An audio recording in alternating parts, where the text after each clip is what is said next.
اپنی آخرت کی تیاری بھی اسی طرح کرو جیسے دنیا کے امتحان کی تیاری کرتے ہو۔ آپ نے حضرت علی کا ہاتھ پکڑا اور یوں اپنے سینے سے لگا لیا اور فرمایا اترضی ان یکون منزلک مقابل منزلی، علی تجھے مبارک ہو، جنت میں تیرا گھر میرے گھر کے سامنے ہے۔ تو وہ رونے لگے۔ لیکن یہی علی جن کو خوشخبری ملی ہے کہ تیرا گھر میرے گھر کے سامنے ہوگا، کسی کو یہ خوشخبری نہیں ملی سوائے مولا علی کے، وہ رات کی مناجات میں روز تڑپتے روتے ہوئے یہ کہتے تھے آہن آہ من قلت الزاد و بعد السفر و وحشت الطریق، ہائے اللہ، ہائے اللہ، ہائے اللہ، میرے پاس عمل تھوڑا ہے۔ تھوڑے عمل والے کا گھر نبی کے گھر کے سامنے بنتا ہے؟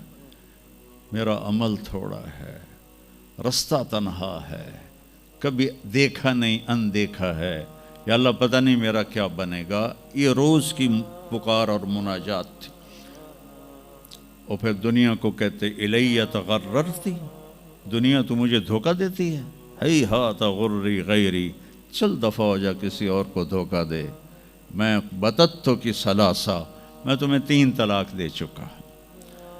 تو جن لوگوں نے آخرت کو بنا لیا وہ کامیاب ہیں، اور جن لوگوں نے آخرت کو نہ بنایا تو وہ کچھ بچے ہڈ بلوں کی ویسی نام لے لیا ہے، سیر کے لیے گئے کشتی کی، تو وہ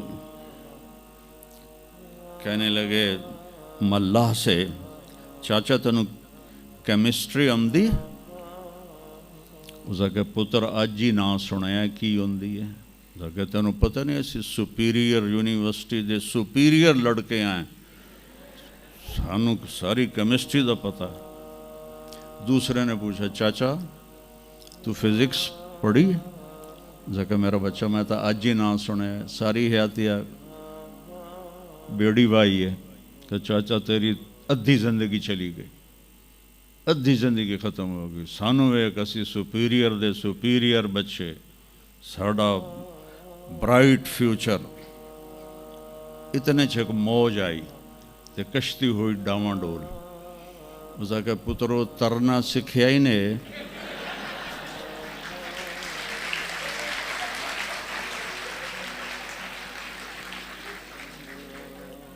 وہ آکھن لگے کوئی نہیں سکھیا، سوئمنگ پول کوئی نہیں سپیریئر ہے۔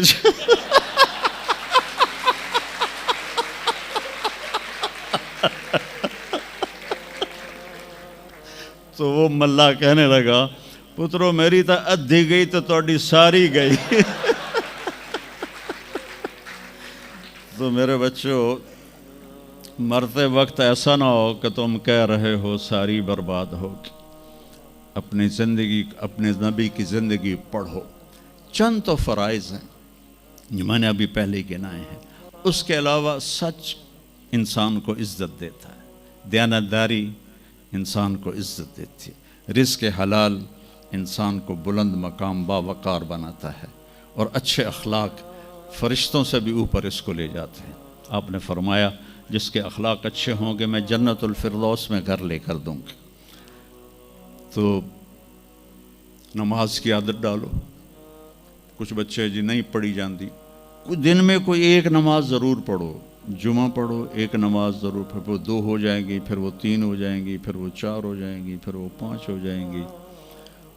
میں نے جتنوں کو بھی یہ نسخہ بتایا وہ سارے اللہ کے فضل سے، گورنمنٹ کالج میں میرا تھا ساتھی، تو وہ پھر شفٹ ہو گیا انگلینڈ، تو کوئی 40-45 سال بعد اس سے ملاقات ہوئی، یہاں پاکستان آیا ہوا تھا۔ تو میں نے کہا کہ نماز پڑھتے ہو؟ کہنے لگا نہیں۔ جمعہ؟ کہنے لگا نہیں۔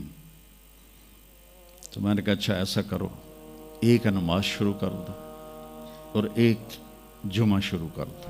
یہ ایک فرد کا واقعہ نہیں، ایسے میں ہزاروں بچوں پر بچیوں پر تجربہ کر چکا ہوں، اور وہ 5 وقت کے نمازی بن گئے۔ تو 2 دن کے بعد فون پہ بات ہوئی تو کہنے لگا یار تو مینو ایک دسی آئی میں تو پنجے شروع کر دیتی ہیں. وہ ڈرنکنگ بھی کرتا تھا, کالج کے زمانے میں بھی کرتا تھا. کہنے لگا لو جب میں نے نماز شروع کی تو میں نے کہا میری توبہ, میں شراب کو بھی ہاتھ نہیں لگاؤں گا. نماز ایسی چیز اپنی زندگی. اگر کسی کے لیے رخصت ہوتی تو حضرت امام حسین علیہ السلام کے لیے رخصت ہوتی میدان کربلا میں. لیکن کیا جنت کے سردار, جنت کے نوجوانوں کے سردار, اور جنگ سے پہلے اونگ آ گئی اور آنکھ کھلی تو مسکرانے لگے.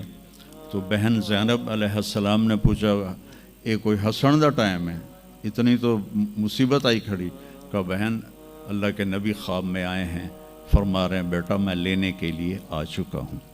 تو اب یہ نماز نہ پڑھتے تو ٹھیک تھا, اتنا تو قتل و غارت چل رہا تھا. لیکن جو ہی ایسے سورج ڈھلا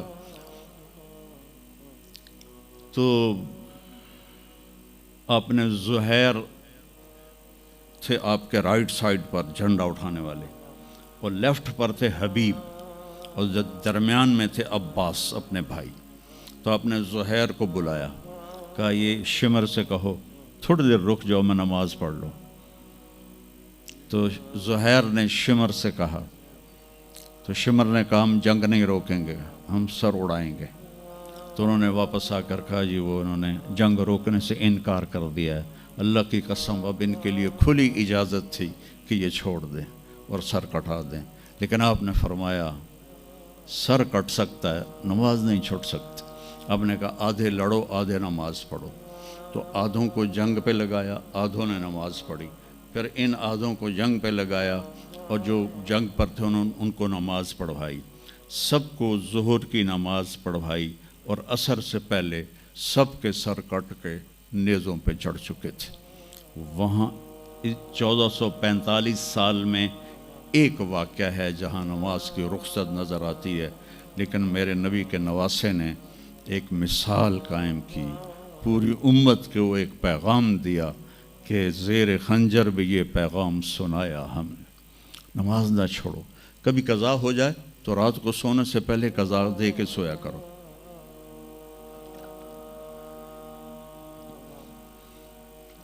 آپس میں کوئی لڑے ہوئے ہو تو کم از کم آج اتنی میری مان کے اٹھنا کہ صلح کر لینا.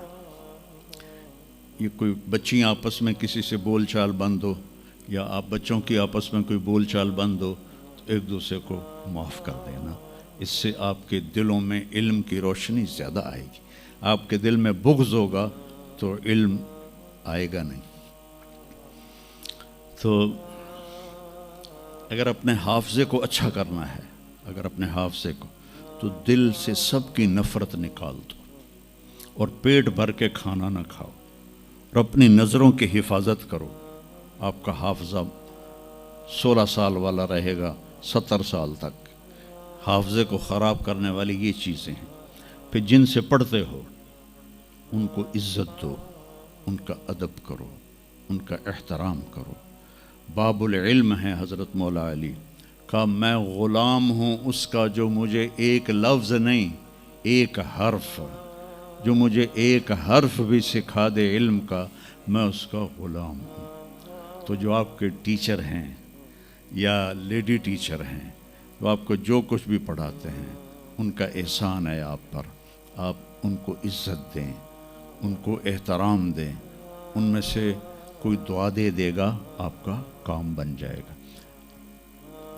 تو میں اسکول میں تو دعائیں لے نہ سکا استادوں کی, لیکن جب میں مدرسے میں داخل ہوا تو میں نے اپنے سارے استادوں کی دعا لی ہوئی ہے, ان کی عزت اور ان کے احترام سے. تو چونکہ آج کل بہت زیادہ آزاد ماحول ہو گیا ہے, تو وہ اپنے ٹیچر کو ایزی لیتے ہیں کہ کوئی ان کی بےعزتی کر دے, کوئی ان کے آگے بگڑ جائے تو اس کو برا نہیں سمجھا جاتا.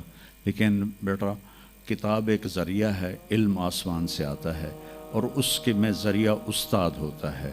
اور استادوں کو بھی کہتا ہوں کہ اپنے منصب کا خیال رکھو, اور اپنے پڑھانے کو اپنا فریضہ سمجھ کے ادا کرو. سر سے اتارنے والا کام نہ کرو, اور بھاگا دوڑی والا کام نہ کرو, بلکہ اپنی نسل کو تیار کرو. جس دن ہم اپنا علم یہیں سے حاصل کریں گے, اور باہر یورپ جانے کی بجائے اپنے ملک میں ہمیں اپنا علم ملے گا تو پھر ہماری عزت کا دور شروع ہو جائے گا۔ جب تک ہم علم میں غیروں کے محتاج ہیں تو ہم انہی کے محتاج رہیں گے۔